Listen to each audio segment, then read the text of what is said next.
Welcome to MS Learn Online. I'm Tracy Kimball. And I'm Tom Kimball.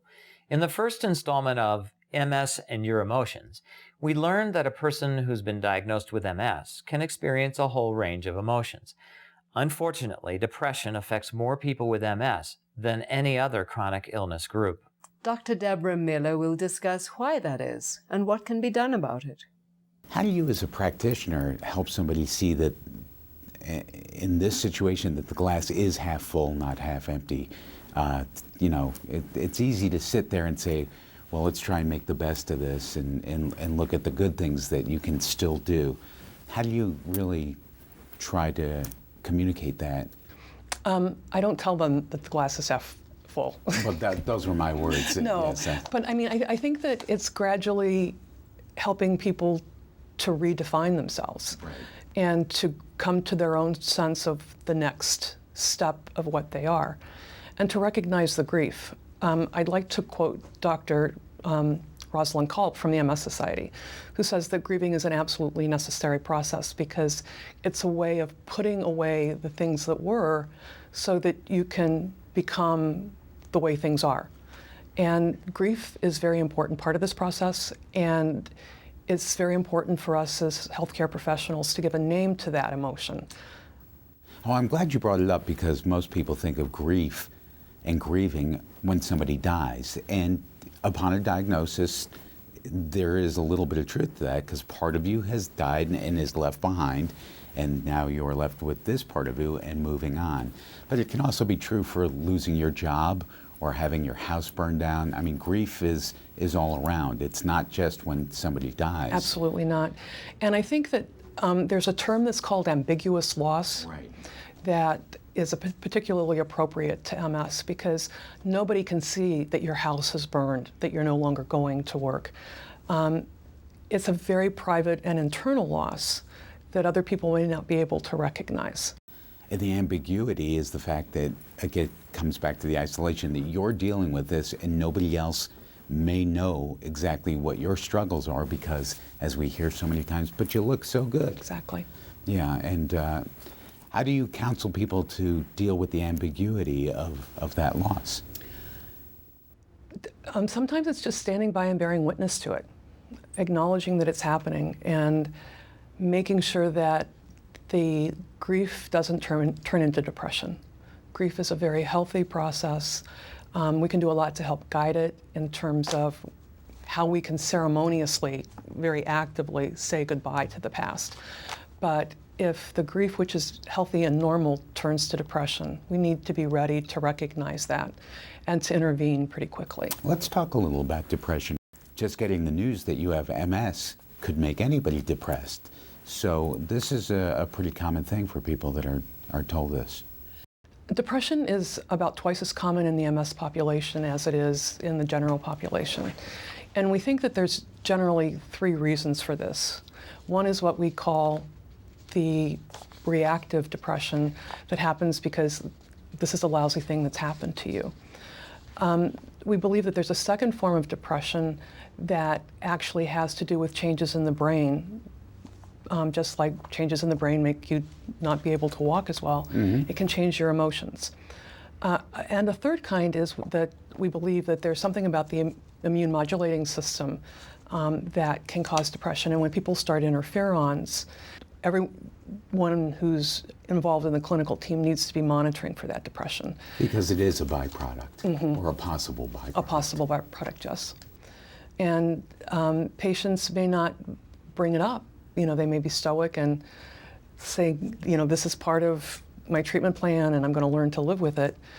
But they need to be aware that depression is possible and that it needs to be brought to the attention of their clinicians. Well, we see so many commercials on TV now for antidepressants, and it's like the 800-pound gorilla in the room because some people were just told, whether it's culturally or just the way they were brought up, that this is not something you talk about. And that can be further damaging.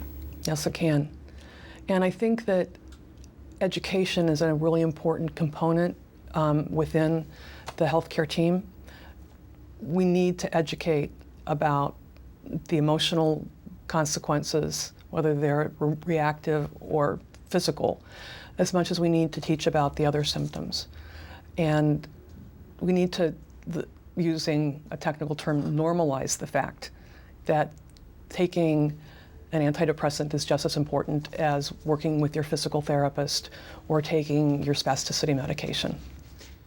And that, pardon the expression, is a tough pill to swallow because there's such stigma attached to mental health issues and depression, because people just would rather say, I'm not depressed, I may be a little sad. But there is a distinctive line that is drawn between being sad and being depressed. There certainly is. But you're not going to successfully treat a person for depression, either with cognitive therapy or medication, unless they're really willing to recognize the problem themselves. And sometimes it's a watch and wait and be there when they're ready. And I also think that it's important as health practitioners to be able to say, it's okay to be depressed. I don't blame you. How could you not be? Right. And to give people permission to feel these ambivalent feelings that they may have had stored way deep down inside for a very long time, even before their diagnosis, that are now rushing to the surface. Well, there's certainly there's truth to the fact that the diagnosis of MS can bring up all kinds of unrelated issues that have been buried for a very long time. And sometimes it's a really wonderful opportunity to address those issues from childhood or young adulthood, as well as dealing with MS. But I think that education is really important, and people need to know that depression is one of the most treatable symptoms of MS, and that we can make life a lot better if you're willing to accept treatment for this aspect of your disease.